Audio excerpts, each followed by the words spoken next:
Hi hello friends, welcome back to my channel. Agnisakshi ಭಾಗ 13.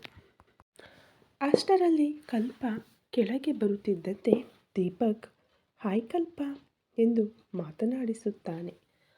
ಆದಿ ಇನ್ನೂ dining table ಬಳಿಯೇ ಇದ್ದುದರಿಂದ ಕಲ್ಪ ದೀಪಕ್ ಕಡೆಗೆ ಕೋಪದಿಂದ ನೋಡುತ್ತಾಳೆ. ಏ ಕಳ್ಳಿ, ಬೆಳ್ಳಂಬೆಳಿಗ್ಗೆ ಮನೆಗೆ ಬಂದು ನನ್ನನ್ನು ಕಾಲೇಜಿಗೆ ಕರೆದುಕೊಂಡು ಹೋಗು ಅಂತ ಫೋನ್ ಮಾಡಿ ಮತ್ತೆ ಮತ್ತೆ ಹೇಳಿದ್ದು ನೀನೇ ಅಲ್ವೇ? ಈಗ ನಿಮ್ಮ ಅಣ್ಣ ಇಲ್ಲಿ ಇದ್ದಾನೆ ಅಂತ ನಿನ್ನದೇನು ತಪ್ಪಿಲ್ಲ ಅನ್ನೋ ತರಹ ನನ್ನ ಕಡೆ ಹಾಗೆ ನೋಡ್ತೀಯಾ ಎಂದು ಮನಸ್ಸಲ್ಲೇ ಬೈದುಕೊಳ್ಳುತ್ತಾನೆ ದೀಪಕ್. ಹೊರಗೆ ಬಾ, ಕಾರ್ನಲ್ಲಿ ನಿನ್ನ ಕತೆ ನೋಡ್ಕೋತೀನಿ ಎಂದು ಅಂದುಕೊಳ್ಳುತ್ತಾನೆ ದೀಪಕ್. ದೀಪಕ್ನ ಮುಖಭಾವವನ್ನು ಗಮನಿಸುತ್ತಾ ಪಕ್ಕದಲ್ಲೇ ಅಣ್ಣ ಇದ್ದಾನೆ, ಸ್ವಲ್ಪ ಲಿಮಿಟ್ಸಲ್ಲಿ ಇರು ಪ್ಲೀಸ್ ಅನ್ನೋ ಹಾಗೆ ದೀಪಕ್ನನ್ನು ನೋಡುತ್ತಾಳೆ ಕಲ್ಪ. ಆ ವಿಷಯವನ್ನು ನನ್ನನ್ನು ಇಲ್ಲಿಗೆ ಕರೆಯುವ ಮೊದಲೇ ನೀನು ಯೋಚಿಸಬೇಕಿತ್ತು ಅನ್ನೋ ಹಾಗೆ ನೋಡುತ್ತಾನೆ ದೀಪಕ್. ಆದರೂ ನಾನು ಈ ಮನೆಗೆ ಬಾವಿ ಹಳಿಯ, ಅದಕ್ಕಿಂತ ಮೊದಲು ಇದು ನಮ್ಮ ಅಂಕಲ್ ಅವರ ಮನೆ. ನನಗೆ ಇಲ್ಲಿಗೆ ಯಾವಾಗ ಬೇಕಾದರೂ ಬಂದು ಹೋಗುವ ಹಕ್ಕಿದೆ. ಹಾಗಾಗಿ ಅವನು ನಿನ್ನನ್ನು ಏನೂ ಅನ್ನಲ್ಲ ಬಿಡು. ಇನ್ನೇನು ಯೋಚಿಸಬೇಡ, ಬೇಗ ತಿಂಡಿ ತಿನ್ನು, ನಾವು ಹೊರಡೋಣ ಎಂದು ಹೇಳುತ್ತಾನೆ. ಅಷ್ಟರಲ್ಲಿ ಅಲ್ಲಿಗೆ ಅರುಂಧತಿಯವರು ಕೂಡ ಬಂದರು. ದೀಪಕ್ ತಿಂಡಿ ಆಗಲೇ ಮುಗಿದಿದ್ದರಿಂದ ಎದ್ದು ಅರುಂಧತಿ ಅವರ ಕಾಲಿಗೆ ನಮಸ್ಕರಿಸಿ ಆಶೀರ್ವಾದ ಪಡೆದು ಹಾಯ್ ಅಮ್ಮಮ್ಮ, ಹೇಗಿದ್ದೀರಾ ಎಂದು ಮಾತನಾಡಿಸುತ್ತಾನೆ ದೀಪಕ್. ನಾನು ಚೆನ್ನಾಗಿಯೇ ಇದ್ದೀನಿ ದೀಪಕ್. ನೀನೇನು ಅಸಲಿಗೆ ಈ ಮಧ್ಯೆ ಈ ಕಡೆ ಬರೋದನ್ನೇ ನಿಲ್ಲಿಸಿಬಿಟ್ಟೆ? ನಿನ್ನ ಕೆಲಸಗಳಲ್ಲಿ ಅಷ್ಟು ಬ್ಯುಸಿಯಾಗಿಬಿಟ್ಟೆಯಾ ಎಂದು ಕೇಳಿದಾಗ, ನಿಮ್ಮ ಮೊಮ್ಮಗ ನನ್ನನ್ನು ಎಲ್ಲಿ ಬರಲು ಬಿಡುತ್ತಾನೆ, ಆಫೀಸ್ನಲ್ಲೇ ಫುಲ್ ಕೆಲಸ ಕೊಟ್ಟು ಬ್ಯುಸಿ ಮಾಡ್ತಿದ್ದಾನೆ ಎಂದು. ನೀನೇನು ಅಸಲಿಗೆ ಈ ಮಧ್ಯೆ ಈ ಕಡೆ ಬರೋದನ್ನೇ ನಿಲ್ಲಿಸಿಬಿಟ್ಟೆ? ನಿನ್ನ ಕೆಲಸಗಳಲ್ಲಿ ಅಷ್ಟು ಬ್ಯುಸಿಯಾಗಿ ಬಿಟ್ಟಿದ್ದೀಯಾ ಎಂದು ಕೇಳಿದಾಗ, ನಿಮ್ಮ ಮೊಮ್ಮಗ ನನ್ನನ್ನು ಎಲ್ಲಿ ಬರಲು ಬಿಡುತ್ತಾನೆ, ಆಫೀಸ್ನಲ್ಲೇ ಫುಲ್ ಕೆಲಸ ಕೊಟ್ಟು ಬ್ಯುಸಿ ಮಾಡ್ತಿದ್ದಾನೆ ಎಂದು ದೂರು ಹೇಳುವಂತೆ ಆದಿ ಕಡೆಗೆ ನೋಡುತ್ತಾ ಇರುತ್ತಾನೆ. ಅವನ ಉಸಾಬರಿ ನಿನಗೇಕೆ, ನೀನು ಆಗಾಗ ಬಾ ಎಂದು ಅರುಂಧತಿ ಅವರು ಹೇಳುತ್ತಿದ್ದರೆ ನೋಡಿದ್ಯಾ, ನನಗೆ ಮನೆಗೆ ಬರಲು ಅಮ್ಮಮ್ಮ ಗ್ರ್ಯಾಂಡ್ ಆಗಿ ಎಂಟ್ರಿ ಕೊಟ್ಟರು ಅನ್ನೋ ಹಾಗೆ ಆದಿ ಕಡೆ ನೋಡುತ್ತಾನೆ. ತು ನಿನ್ನ ವೇಷಗಳು ಅನ್ನೋ ಹಾಗಿರುತ್ತದೆ ಆದಿ ನೋಟ. ಈ ಮಧ್ಯೆ ಕಾಫಿ ಕಪ್ಗಳೊಂದಿಗೆ ಅಡುಗೆ ಮನೆಯಿಂದ ಹೊರಗೆ ಬರುತ್ತಾಳೆ ಗಾನವಿ. ಗಾನವಿ ಬರುವ ಮುನ್ನವೇ ಅವಳು ಮಾಡಿದ ಕಾಫಿಯ ಸುವಾಸನೆ ಮೂಗಿಗೆ ಬಡಿಯುತ್ತಿತ್ತು. ಅದರ ಪರಿಮಳವನ್ನು ಆಸ್ವಾದಿಸುತ್ತಾ, ಆಹಾ ಸಿಸ್ಟರ್, ನಿನ್ನ ಕೈಯಿಂದ ಏನು ಮಾಡಿದ್ರೂ ಅಮೃತನೇನಾ ಎಂದು ಹೇಳುತ್ತಾ ಗಾನವಿ ಕಾಫಿ ಕಪ್ ಕೊಡುವ ಮುನ್ನವೇ ತಾನೇ ಎದುರು ಹೋಗಿ ತೆಗೆದುಕೊಳ್ಳುತ್ತಾನೆ. ಕಲ್ಪ ಆಗಲೇ ಶೆಫ್ ಮಾಡಿದ ತಿಂಡಿ ಬೇಡವೆಂದು ಗಾನವಿ ಮಾಡಿದ ಅಡುಗೆಯನ್ನು ಇಷ್ಟಪಟ್ಟು ತಿನ್ನುತ್ತಾ ಇದ್ದರೆ ಅವಳನ್ನು ನೋಡಿ, ಆಹಾ, ಕನಿಷ್ಠ ಮದುವೆ ಆಗೋ ಗಂಡ ಪಕ್ಕದಲ್ಲೇ ಇದ್ದರೆ ಅವನು ಊಟ ಮಾಡಿದ್ನೋ ಇಲ್ವೋ ಅಂತ ಕೂಡ ಕೇಳದೆ ಎಷ್ಟು ಚೆನ್ನಾಗಿ ತನ್ನ ಪಾಡಿಗೆ ತಾನು ತಿಂತಿದ್ದಾಳೆ ನೋಡು ಎಂದು ಕಲ್ಪ ಕಡೆ ನೋಡಿ ಹೇಳುತ್ತಿದ್ದರೆ, ಆಗಲೇ ಪೂರಿ ತುಂಡನ್ನು ಬಾಯಲ್ಲಿ ಇಟ್ಟುಕೊಳ್ಳಲು ಹೋಗುವಾಗ ದೀಪಕ್ ಆಡಿದ ಮಾತುಗಳಿಗೆ ಅವನ ಕಡೆಗೆ ಕೋಪದಿಂದ ನೋಡುತ್ತಾಳೆ. ಕಲ್ಪ ನೋಟಕ್ಕೆ ತನಗೇನು ಆಗಲ್ಲ ಅನ್ನೋ ಹಾಗೆ ನೋಡುತ್ತಾನೆ. ತಿನ್ನೋದು ಮಾತ್ರ ಅಲ್ಲ, ಅಡುಗೆ ಮಾಡೋದನ್ನು ಕಲಿಬೇಕು ಎಂದು ಕಲ್ಪ ಮೇಲೆ ಇನ್ನೊಂದು ವ್ಯಂಗ್ಯ ಮಾಡುತ್ತಾ, ಸಿಸ್ಟರ್, ಕಲ್ಪಗೂ ಕೂಡ ಸ್ವಲ್ಪ ಅಡುಗೆ ಮಾಡೋದನ್ನು ಕಲಿಸಿಕೊಡಿ, ಇಲ್ಲದಿದ್ದರೆ ಜೀವನವಿಡೀ ಇವಳು ಮಾಡುವ ರುಚಿ ಪಚಿ ಇಲ್ಲದ ಅಡುಗೆ ತಿನ್ನಲಾಗದೆ, ತಿನ್ನದಿದ್ದರೆ ಇವಳು ಏನು ಮಾಡುತ್ತಾಳೋ ಅಂದುಕೊಂಡು ನುಂಗಲಾಗದೆ ಕಕ್ಕಲಾರದೆ ನಾನು ಅಳಬೇಕು ಎಂದು ದೀನವಾಗಿ ಮುಖ ಇಟ್ಟುಕೊಳ್ಳುತ್ತಾನೆ. ಅಮಾಯಕವಾಗಿ ದೀನವಾಗಿ ಇಟ್ಟ ದೀಪಕ್ ಮುಖ ನೋಡಿ ಆ ಕ್ಷಣ ಎಲ್ಲವನ್ನು ಮರೆತು ಸುಂದರವಾಗಿ ನಗುತ್ತಾಳೆ ಗಾನವಿ. ಗಾನವಿಯ ಆ ಪರಿಶುದ್ಧವಾದ ನಗುವನ್ನು ಅಲ್ಲಿದ್ದವರೆಲ್ಲರೂ ಆಶ್ಚರ್ಯದಿಂದ ನೋಡುತ್ತಿರುತ್ತಾರೆ. ಯಾಕೆಂದರೆ ಗಾನವಿ ಆ ಮನೆಗೆ ಬಂದಾಗಿನಿಂದ ಯಾರೂ ಕೂಡ ಇಲ್ಲಿಯವರೆಗೂ ಅವಳ ಮುಖದಲ್ಲಿ ನಗುವನ್ನು ನೋಡಿರಲಿಲ್ಲ. ಈ ದಿನ ಗಾನವಿ ಅಷ್ಟು ಸ್ವಚ್ಛವಾಗಿ ನಗುತ್ತಿದ್ದರೆ, ಅಸಲೇ ಸುಂದರವಾಗಿರುವ ಗಾನವಿ ಯಾವ ಕಲ್ಮಶವೂ ಇಲ್ಲದ ಮಗುವಿನಂತೆ ನಗುತ್ತಿದ್ದರೆ ಆದಿ ಕೂಡ ಗಾನವಿಯನ್ನು ಆಶ್ಚರ್ಯದಿಂದ ನೋಡುತ್ತಾ ಇರುತ್ತಾನೆ. ಅಲ್ಲೇ ಅರುಂಧತಿಯವರು ಕೂಡ ಇದ್ದಿದ್ದರಿಂದ ಗಾನವಿಯ ಮುಖದಲ್ಲಿ ಇಷ್ಟು ದಿನ ಎಷ್ಟು ಹುಡುಕಿದರೂ ಸಿಗದ ಆ ನಗುವನ್ನು ನೋಡುತ್ತಾ, ನೀನು ಇಷ್ಟು ದಿನ ಪಟ್ಟ ಕಷ್ಟಗಳನ್ನೆಲ್ಲ ಮರಿಬೇಕು ಗಾನವಿ. ಹೀಗೆ ಯಾವಾಗಲೂ ಜೀವನವಿಡೀ ನಗುತ್ತಾ ಆದಿ ಜೊತೆ ಮಕ್ಕಳೊಂದಿಗೆ ಇಲ್ಲೇ ಸಂತೋಷವಾಗಿರಬೇಕು. ಆವಾಗಲೇ ನಿಮ್ಮ ತಂದೆ ತಾಯಿಯ ಆತ್ಮಕ್ಕೆ ಶಾಂತಿ ಸಿಗುತ್ತದೆ ಎಂದು ಮನಸ್ಸಲ್ಲೇ ಅಂದುಕೊಳ್ಳುತ್ತಾರೆ ಅರುಂಧತಿ ಅವರು. ಆದರೆ ಇನ್ನೂ ಅಲ್ಲಿಗೆ ಬಾರದೆ ಮೇಲಿನ ರೈಲಿನಿಂದ ಗಾನವಿಯ ನಗುವನ್ನು ನೋಡುತ್ತಿದ್ದ ಶಾಂಭವಿ, ಇನ್ನೂ ಎಷ್ಟು ದಿನ ನಗ್ತೀಯೋ ನಗೆ. ನಿನ್ನ ಮುಖದಲ್ಲಿ ನಗು ಅನ್ನೋದೇ ಇಲ್ಲದ ಹಾಗೆ ಮಾಡ್ತೀನಿ. ಆದಿಗೆ ಹೆಂಡತಿಯಾಗಿ ನನ್ನ ಕಾವ್ಯ ಇರಬೇಕಾದ ಜಾಗದಲ್ಲಿ ನೀನು ಇದ್ದೀಯ. ಎಷ್ಟೋ ದಿನಗಳಿಂದ ನಾನು ಹಾಕಿಕೊಂಡಿದ್ದ ಪ್ಲ್ಯಾನನ್ನು ನೀನು ಆದಿಯನ್ನು ಮದುವೆಯಾಗಿ ಒಂದೇ ಏಟಿಗೆ ಹಾಳು ಮಾಡಿದೆ. ತಂದೆ ತಾಯಿ ಇಲ್ಲದ ಅನಾಥೆ ನಿನಗೆ ಇಷ್ಟು ಆಸ್ತಿ ಬೇಕಾ? ಆದಿಯಂತಹ ಕೋಟ್ಯಾಧಿಪತಿ ನಿನಗೆ ಗಂಡನಾಗಿ ಬೇಕಾ? ಅಸಲು ಈ ಮನೆಗೆ ಸೊಸೆಯಾಗಿ ಬರಲು ನಿನಗೆ ಏನು ಅರ್ಹತೆ ಇದೆ ಅಂತ? ಓದಿಲ್ಲ, ಆಸ್ತಿ ಇಲ್ಲ, ತಂದೆ ತಾಯಿಗಳಿಲ್ಲ, ಅಸಲು ಏನನ್ನು ನೋಡಿ ನಿನ್ನನ್ನು ಈ ಮುದುಕಿ ಆದಿಗೆ ಹೆಂಡತಿಯಾಗಿ ಕರೆದುಕೊಂಡು ಬಂದಳೋ ನನಗಿನ್ನೂ ಅರ್ಥವಾಗುತ್ತಿಲ್ಲ. ನಿನ್ನನ್ನು ಈ ಮನೆಯ ಸೊಸೆಯಾಗಿ ನಾನು ಎಂದಿಗೂ ಒಪ್ಪಿಕೊಳ್ಳಲ್ಲ. ಖಂಡಿತವಾಗಿಯೂ ನಿನ್ನನ್ನು ಮತ್ತು ಆದಿಯನ್ನು ಬೇರೆ ಮಾಡೇ ತೀರುತ್ತೇನೆ ಎಂದು ಸೇಡಿನಿಂದ ಅಂದುಕೊಳ್ಳುತ್ತಾಳೆ. ಅಲ್ಲಿದ್ದವರೆಲ್ಲರೂ ಗಾನವಿ ಕಡೆಯೇ ನೋಡುತ್ತಾ ಇದ್ದರೆ ಆಗ ಎಚ್ಚೆತ್ತುಕೊಂಡ ಗಾನವಿ ಎಲ್ಲರ ಕಡೆ ಭಯದಿಂದ ನೋಡುತ್ತಾ ತನ್ನ ನಗುವನ್ನು ತಟ್ಟನೆ ನಿಲ್ಲಿಸುತ್ತಾಳೆ. ಯಾಕೆಂದರೆ ಇಷ್ಟು ದಿನಗಳಲ್ಲಿ ಎಂದೂ ತನ್ನ ಚಿಕ್ಕಮ್ಮನ ಮನೆಯಲ್ಲಿ ಗಾನವಿ ಮನಪೂರ್ತಿಯಾಗಿ ನಕ್ಕಿದ್ದೇ ಇಲ್ಲ. ಅಕಸ್ಮಾತ್ ಯಾವಾಗಲಾದರೂ ನಕ್ಕರೂ ಕೂಡ ಗಾನವಿಯ ನಗುವನ್ನು ನೋಡಿ ಸಹಿಸಿಕೊಳ್ಳುತ್ತಿರಲಿಲ್ಲ ಅವಳ ಚಿಕ್ಕಮ್ಮ. ಹೆಣ್ಣು ಮಗು ಹಾಗೆ ನಗೋದೇನು? ಹಾಗೆ ನಕ್ಕು ಯಾರನ್ನು ನಿನ್ನ ಬಲೆಯಲ್ಲಿ ಹಾಕಿಕೊಳ್ಳೋಣ ಅಂದುಕೊಂಡಿದ್ದೀಯಾ ಎಂದು ಅವಳನ್ನು ಬೈದು ಹೊಡೆಯುತ್ತಿದ್ದರು. ಅದಕ್ಕೆ ಗಾನವಿ ಅಸಲು ನಗುವುದನ್ನೇ ಮರೆತು ಹೋಗಿದ್ದಳು. ಅದಕ್ಕೆ ಈಗ ಎಲ್ಲರೂ ತನ್ನನ್ನು ನೋಡುತ್ತಿದ್ದರೆ ಭಯದಿಂದ ನಗುವುದನ್ನು ನಿಲ್ಲಿಸುತ್ತಾಳೆ. ಯಾಕೆ ಸಿಸ್ಟರ್ ನಗುವುದನ್ನು ನಿಲ್ಲಿಸಿಬಿಟ್ಟೆ? ನಿಜವಾಗಲೂ ನೀನು ನಗುತ್ತಿದ್ದರೆ ತುಂಬ ಚೆನ್ನಾಗಿದ್ದೀಯ. ನೀನು ಯಾವಾಗಲೂ ಹೀಗೆ ನಗುತ್ತಾ ಇರಬೇಕು ಕಣಮ್ಮ ಎಂದು ಮನಪೂರ್ತಿಯಾಗಿ ನಿನ್ನ ಅಣ್ಣನಾಗಿ ಕೋರುತ್ತೇನೆ ಎಂದು ದೀಪಕ್ ಹೇಳಿದಾಗ, ತನಗೇನು ಪರಿಚಯವಿಲ್ಲದಿದ್ದರೂ ತನ್ನ ಮೇಲೆ ದೀಪಕ್ ಅಷ್ಟು ಪ್ರೀತಿ ತೋರಿಸುತ್ತಿದ್ದರೆ ಗಾನವಿಗೆ ಸಂತೋಷದಿಂದ ಕಣ್ಣೀರು ಬರುತ್ತದೆ. ಆದರೆ ಅದು ಯಾರಿಗೂ ಕಾಣದಂತೆ ನೋಡಿಕೊಳ್ಳುತ್ತಾಳೆ ಗಾನವಿ. ಆದರೆ ಅಷ್ಟರಲ್ಲೇ ಆದಿ ಅದನ್ನು ನೋಡುತ್ತಾನೆ. ತಕ್ಷಣ ಗಾನವಿ ತನ್ನ ಕಣ್ಣೀರನ್ನು ಮರೆಮಾಚಲು ಅಡುಗೆ ಮನೆಗೆ ಹೋಗಿ ಬಿಡುತ್ತಾಳೆ. ಒಳಗೆ ಹೋಗಿ ಕಣ್ಣೀರು ಹಾಕುತ್ತಿದ್ದ ಗಾನವಿಯನ್ನು ನೋಡಿದ ಸೀತಮ್ಮ, ಏನಾಯ್ತಮ್ಮ, ಯಾಕೆ ಅಳ್ತಾ ಇದ್ದೀರಾ ಎಂದು ಕೇಳಿದಾಗ, ಇದು ಅಳುವಲ್ಲ ಸೀತಮ್ಮ, ಸಂತೋಷದಿಂದ ಬರುತ್ತಿರುವ ಆನಂದ ಬಾಷ್ಪಗಳು. ದೀಪಕ್ ಅಣ್ಣ ನನ್ನನ್ನು ತಂಗಿ ಎನ್ನುತ್ತಿದ್ದರೆ ನಿಜವಾಗಲೂ ನನಗೆ ಅಣ್ಣ ಇದ್ದಿದ್ದರೆ ಹೀಗೆ ಇರುತ್ತಿದ್ದನೇನೋ ಅನ್ನಿಸ್ತಿದೆ. ಅದಕ್ಕೆ ಸಂತೋಷದಿಂದ ಅಳು ಬಂದು ಬಿಡ್ತು. ಅಲ್ಲೇ ಇದ್ದರೆ ಎಲ್ಲರೂ ಏನಾಯಿತು ಅಂತ ಕೇಳ್ತಾರೆ ಅಂತ ಹೀಗೆ ಒಳಗೆ ಬಂದು ಬಿಟ್ಟೆ ಅಷ್ಟೆ, ಇನ್ನೇನೂ ಇಲ್ಲ ಎಂದು ಹೇಳಿದಾಗ, ಇಷ್ಟು ದಿನ ನೀವು ಹೇಗಿದ್ದರೂ ಈಗ ನೀವು ಯಜಮಾನರ ಜೊತೆ ಇನ್ಮುಂದೆ ನೀವು ಸಂತೋಷವಾಗಿಯೇ ಇರ್ತೀರಾ ಅಮ್ಮ. ಇನ್ನೊಂದು ಸಾರಿ ಹೀಗೆ ಕಣ್ಣೀರು ಹಾಕಬೇಡಮ್ಮ ಎಂದು ಅವಳ ಕಣ್ಣೀರು ಒರೆಸುತ್ತಾಳೆ ಸೀತಮ್ಮ. ಹೊರಗೆ ಎಲ್ಲರ ತಿಂಡಿ ಮುಗಿದ ನಂತರ ಆದಿ ಆಫೀಸ್ಗೆ ಹೊರಟು ಹೋದ ನಂತರ ಕಲ್ಪ ಕಾಲೇಜಿಗೆ ಹೊರಡುತ್ತಾ ಬಾಯತ್ತಿಗೆ ಎಂದು ಅಲ್ಲೇ ಇದ್ದ ಅರುಂಧತಿ ಅವರಿಗೂ ಬಾಯ್ ಗ್ರಾನಿ ಎಂದು ಹೇಳಿ ದೀಪಕ್ ಜೊತೆ ಕಾಲೇಜಿಗೆ ಹೋಗಲು ಹೊರಗೆ ಹೋಗುತ್ತಾಳೆ. ಕಲ್ಪ ಹಿಂದೆಯೇ ಹೋದ ದೀಪಕ್ ಕಾರಿನ ಹತ್ತಿರ ಹೋಗುತ್ತಲೇ ಕಾರ್ ಡೋರ್ಸ್ ಅನ್ಲಾಕ್ ಮಾಡುತ್ತಾನೆ. ಇಬ್ಬರು ಸೇರಿ ಕಾರ್ ಹತ್ತಿದ ಕೂಡಲೇ ಕಾರ್ ಸ್ಟಾರ್ಟ್ ಮಾಡಿದ ದೀಪಕ್, ಏನೇ ನೀನು ನಿನ್ನೆ ರಾತ್ರಿ ನನಗೆ ಫೋನ್ ಮಾಡಿ ನೀನು ಬರ್ತೀಯಾ ಇಲ್ವಾ ನನ್ನನ್ನು ಕಾಲೇಜಿಗೆ ಕರೆದುಕೊಂಡು ಹೋಗೋಕೆ ಅನ್ನೋ ಹಾಗೆ ನನ್ನ ಪ್ರಾಣ ತೆಗೆದೆ. ನನಗೆ ಆಗಲ್ಲ ಅಂದರೆ ನನ್ನ ಮೇಲೆ ನಿನಗೆ ಮಾತ್ರ ಪ್ರೀತಿ ಇಲ್ಲ ಅಂತ ಏನೇನೋ ಡ್ರಾಮಾ ಮಾಡಿದೆ.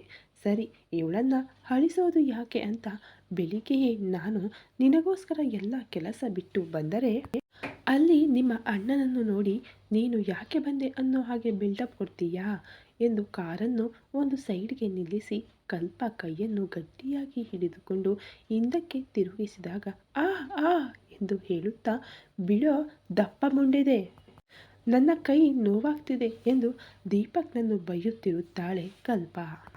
ವಾಟ್, ನಾನು ದಪ್ಪ ಮುಂಡೆದೇನಾ ಎಂದು ತನ್ನನ್ನು ತಾನು ಒಮ್ಮೆ ನೋಡಿಕೊಳ್ಳುತ್ತಾ, ಇಷ್ಟು ಹ್ಯಾಂಡ್ಸಮ್ ಆಗಿ ಇಷ್ಟು ಸ್ಲಿಮ್ ಆಗಿ ಹುಡುಗಿಯರ ಕನಸಿನ ರಾಜಕುಮಾರನ ಆಗಿರುವ ನನ್ನನ್ನು ಹಿಡ್ಕೊಂಡು ದಪ್ಪ ಮುಂಡೆದೆ ಅಂತ ಅಂತೀಯಾ? ಯಾವ ಆ್ಯಂಗಲ್ನಲ್ಲಿ ನಿನಗೆ ಹಾಗೆ ಕಾಣಿಸ್ತಿದ್ದೀನಿ? ಆದರೂ ನಿನಗೆ ಈ ಬೈಗುಳಗಳೆಲ್ಲ ಎಲ್ಲಿಂದ ಬರ್ತಿವೆ? ಮದುವೆ ಹಾಗೂ ಗಂಡನಿಗೆ ಸ್ವಲ್ಪನೂ ಗೌರವ ಇಲ್ಲದೆ ಬಾಯಿಗೆ ಬಂದ ಹಾಗೆ ಮಾತಾಡ್ತಿದ್ದೀಯಾ? ನನ್ನ ತಂಗಿನ ನೋಡು, ಎಷ್ಟು ಚೆನ್ನಾಗಿ ಗಂಡನಿಗೆ ಪ್ರೀತಿಯಿಂದ ಅಡುಗೆ ಮಾಡಿ ಬಡಿಸ್ತಾಳೆ. ನೀನು ಇದ್ದೀಯ, ಯಾಕೆ ಕನಿಷ್ಠ ಕಾಫಿ ಕೂಡ ಮಾಡೋದಾದರೂ ಬರುತ್ತಾ ನಿನಗೆ? ಆದರೂ ಅಡ್ಜಸ್ಟ್ ಆಗೋಣ ಅಂತ ಅಂದುಕೊಂಡು ನಿನ್ನನ್ನೇ ನನ್ನ ಹೆಂಡತಿಯಾಗಿ ಫಿಕ್ಸ್ ಆದರೆ ಕನಿಷ್ಠ ಕನಿಷ್ಠ ನನಗೆ ಮರ್ಯಾದೆ ಕೂಡ ಇಲ್ಲದೆ ಮಾತಾಡ್ತೀಯಾ?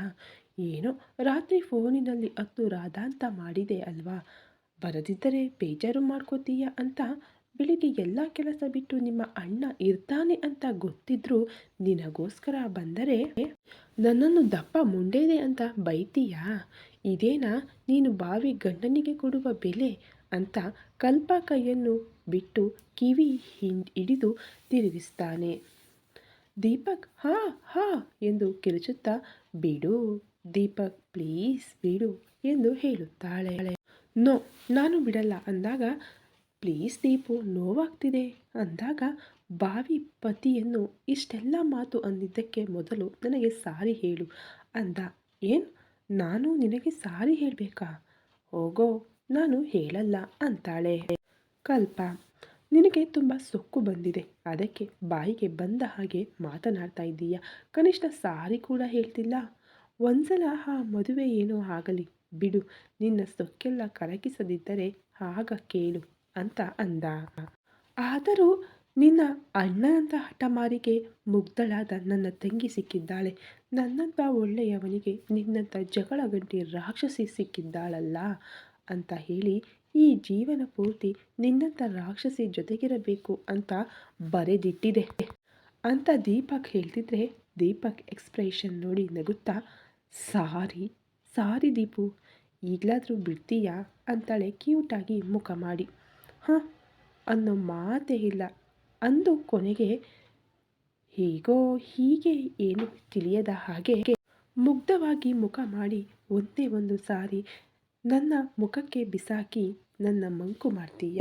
ನಿನ್ನ ಕ್ಯೂಟ್ ಮುಖ ನೋಡಿ ಅಲ್ಲಿಯವರೆಗೂ ಹಾಕಿದ್ದೆಲ್ಲ ಮರೆತು ಮತ್ತೆ ನಿನ್ನ ಮಾಯೆಯಲ್ಲಿ ಬಿದ್ದು ಬಿಡ್ತೀನಿ. ಹಾಗೆ ಆಗೋಗ್ತಿದೆ ನಿನಗೆ. ಆದರೆ ಏನು ಮಾಡೋದು?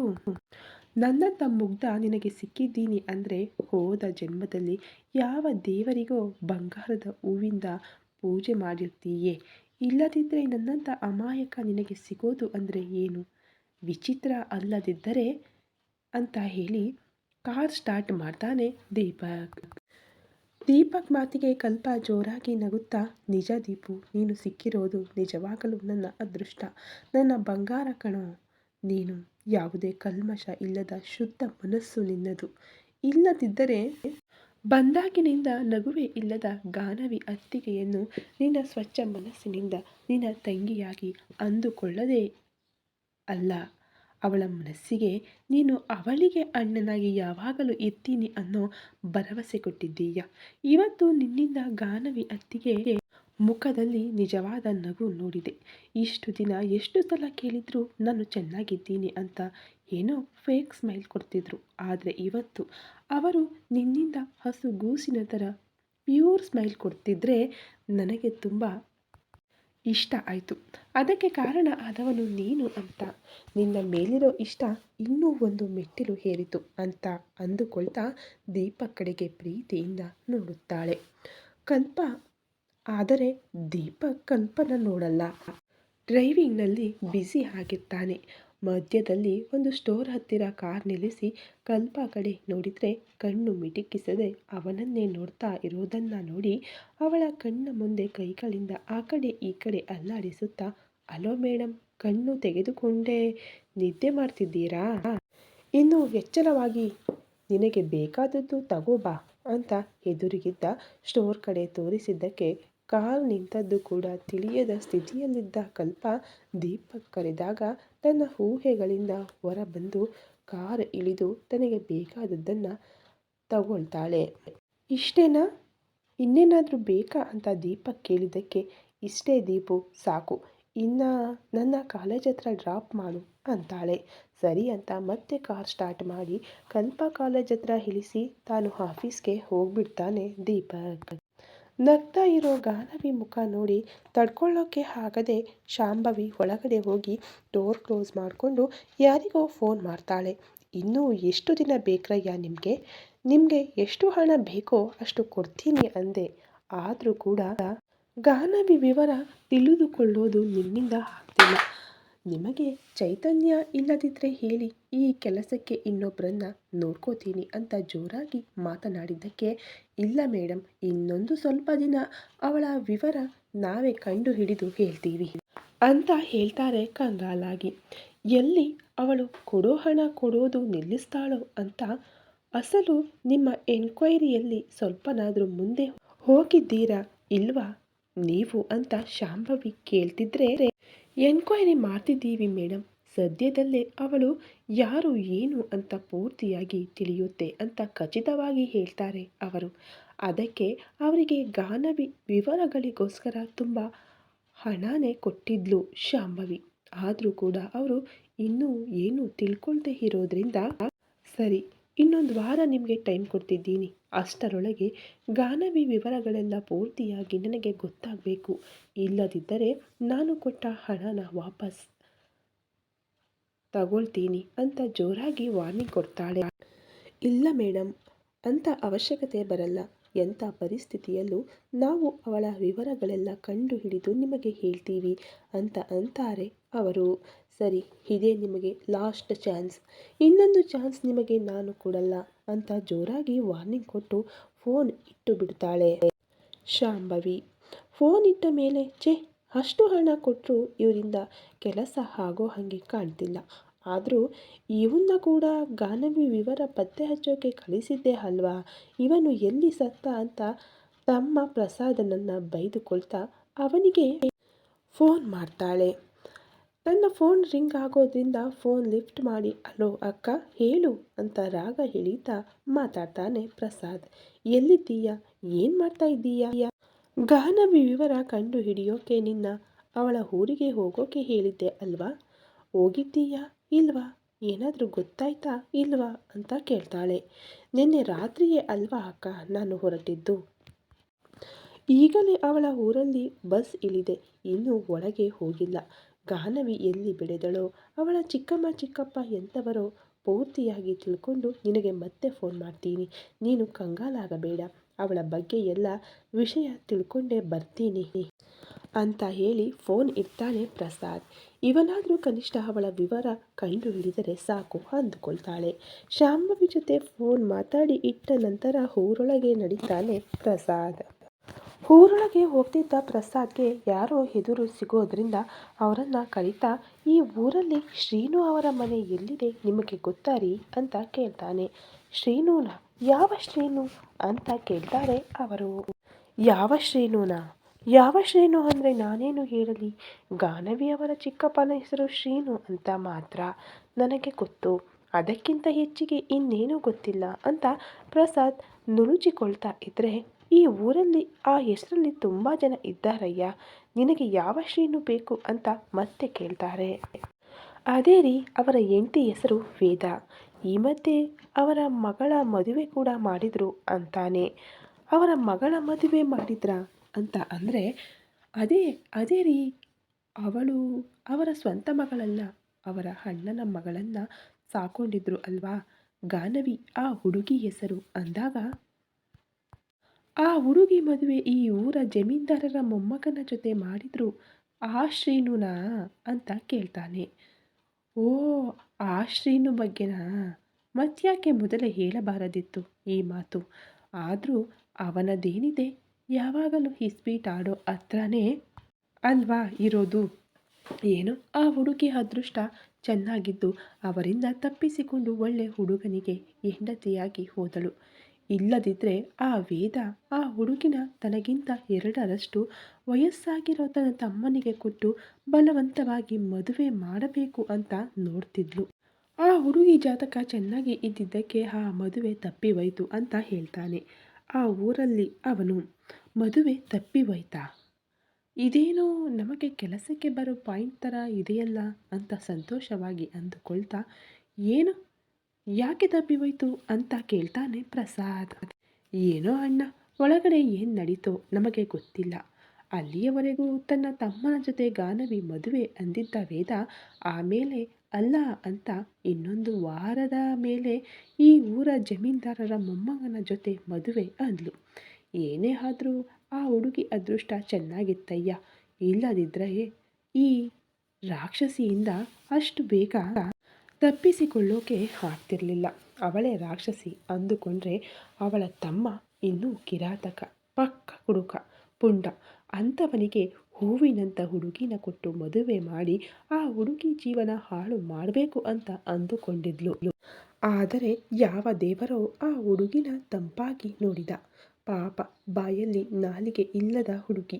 ಅವಳ ತಂದೆ ತಾಯಿ ತೀರಿಕೊಂಡಾಗಿನಿಂದ ಇಲ್ಲಿಗೆ ತಂದು ಯಾವಾಗಲೂ ಬೈತಾ ಹೊಡಿತಾ ಆ ಹುಡುಗಿನ ಕಷ್ಟಪಡಿಸ್ತಾ ಹಿಂಸೆ ಕೊಡ್ತಾನೆ ಬೆಳೆಸಿದ್ಲು. ಅನಿವಾರ್ಯವಾಗಿ ಆ ಜಮೀನ್ದಾರ್ ಅರುಂಧತಿ ಅವರು ಗಾನವಿನ ಗುಡಿಯಲ್ಲಿ ನೋಡಿ ತನ್ನ ಮೊಮ್ಮಗನಿಗೆ ಹೆಂಡತಿಯಾಗಿ ಸರಿಯಾಗಿ ಹೊಂದಿಕೊಳ್ತಾಳೆ ಅಂತ ಹೇಳಿ ವೇದ ಹತ್ರ ಹೋಗಿ ಅವಳ ಜೊತೆ ಮಾತಾಡಿ ತನ್ನ ಮೊಮ್ಮಗನಿಗೆ ಕೊಟ್ಟು ಮದುವೆ ಮಾಡಿದ್ರು. ಹಾಗೆ ಆ ಹುಡುಗಿ ಆ ವೇದಾಳಿಂದ ತಪ್ಪಿಸಿಕೊಂಡು ಹೊರಗೆ ಬಂದಳು ಅಂತ ಸಂತೋಷವಾಗಿ ಹೇಳ್ತಾನೆ ಆತ. ಅದು ಅವಳ ಚಿಕ್ಕಮ್ಮನಿಂದ ತಪ್ಪಿಸಿಕೊಂಡಿದ್ದಲ್ಲ. ಆದಿನ ಮದುವೆಯಾಗಿ ನಮ್ಮ ಆಸೆಗಳ ಮೇಲೆ ನೀರು ಹಾಕಿ ನನ್ನ ಮಗಳ ಜೀವನದಲ್ಲಿ ಬೆಂಕಿ ಇಟ್ಟಳು. ಇದು ಹಾಕದಿದ್ದರೆ ನಮ್ಮ ಅಕ್ಕ ತನ್ನ ಪ್ಲ್ಯಾನ್ನಿಂದ ಹೇಗಾದರೂ ಮಾಡಿ ನನ್ನ ಮಗಳನ್ನು ಆದಿಗೆ ಹೆಂಡತಿ ಮಾಡ್ತಿದ್ಲು. ಆ ಮನೆ ಸೊಸೆ ಮಾಡ್ತಿದ್ಲು. ನನ್ನ ಮಗಳು ರಾಣಿಯ ಹಾಗೆ ಆ ಮನೆಯಲ್ಲಿ ರಾಜ್ಯ ಆಳ್ತಿದ್ಲು. ಆ ಅವಕಾಶಗಳೆಲ್ಲ ನಾಶ ಮಾಡಿದ್ಲು ಈ ಗಾನವಿ ಅಂತ ಮನಸ್ಸಲ್ಲೇ ಕೋಪದಿಂದ ಅಂದುಕೊಳ್ತಾನೆ ಪ್ರಸಾದ್. ಮತ್ತೆ ಆತ ಕರೆಯೋದ್ರಿಂದ ಆಲೋಚನೆಯಲ್ಲಿದ್ದ ಪ್ರಸಾದ್ ಏನ್ರಿ ಅಂತ ತಿರುಗಿ ಅವನ ಕಡೆ ನೋಡ್ತಾನೆ. ಆದರೂ ಅವರ ಜೊತೆ ನಿಮಗೇನು ಕೆಲಸ ಅಂತ ಕೇಳ್ತಾನೆ ಆತ. ಏನಿಲ್ಲ ರೀ, ಅವರು ನಮಗೆ ದೂರದ ಸಂಬಂಧಿ ಆಗ್ತಾರೆ. ತುಂಬ ವರ್ಷಗಳ ನಂತರ ಈ ಊರಿಗೆ ಬರ್ತಿದ್ದೀನಿ. ಅವರ ಮನೆ ಎಲ್ಲಿದೆ ಅಂತ ನನಗೆ ಗೊತ್ತಿಲ್ಲ, ಅದಕ್ಕೆ ನಿಮ್ಮನ್ನು ಕೇಳ್ತಿದ್ದೀನಿ ಅಂದ. ಆದರೂ ಈಗ ಅವನು ಮನೆಯಲ್ಲಿ ಯಾಕೆ ಇರ್ತಾನೆ? ಅಲ್ಲಿ ಊರ ಕೊನೆಗೆ ಇಸ್ಪೀಟ್ ಆಡ್ತಾ ಇರ್ತಾನೆ ಅಂತ ಹೇಳೋದ್ರಿಂದ ಆ ಜಾಗ ಎಲ್ಲಿದೆ ಹೇಳ್ತೀರಾ? ಅಲ್ಲಿಗೆ ಹೋಗಿ ಅವರನ್ನು ಭೇಟಿ ಮಾಡ್ತೀನಿ ಅಂತ ಕೇಳ್ತಾನೆ. ಅಸಲು ಇಷ್ಟಕ್ಕೂ ಅವರು ನಿಮಗೇನು ಆಗಬೇಕು ಅಂತ ಕೇಳಿದಾಗ ದೂರದ ಸಂಬಂಧಿ, ಅಣ್ಣನ ವರಸೆ ಆಗ್ತಾರೆ ಅಂತ ಹೇಳ್ತಾನೆ ಪ್ರಸಾದ್. ಈ ಕತೆ ಇನ್ನು ಮುಂದುವರಿಯಲಿದೆ ಫ್ರೆಂಡ್ಸ್. ದಯವಿಟ್ಟು ಸ್ಟೋರಿ ಇಷ್ಟ ಆಗ್ತಾ ಇದ್ದರೆ ಲೈಕ್ ಮಾಡಿ, ಶೇರ್ ಮಾಡಿ, ಕಮೆಂಟ್ ಮಾಡಿ, ಸಬ್ಸ್ಕ್ರೈಬ್ ಮಾಡಿಕೊಂಡು ವಿಡಿಯೋ ನೋಡಿ. ಹಾಗೆ ಪಕ್ಕದಲ್ಲಿ ಕಾಣೋ ಬೆಲ್ ಐಕನ್ ಕೂಡ ಕ್ಲಿಕ್ ಮಾಡ್ಕೊಳ್ಳಿ. Thank you so much.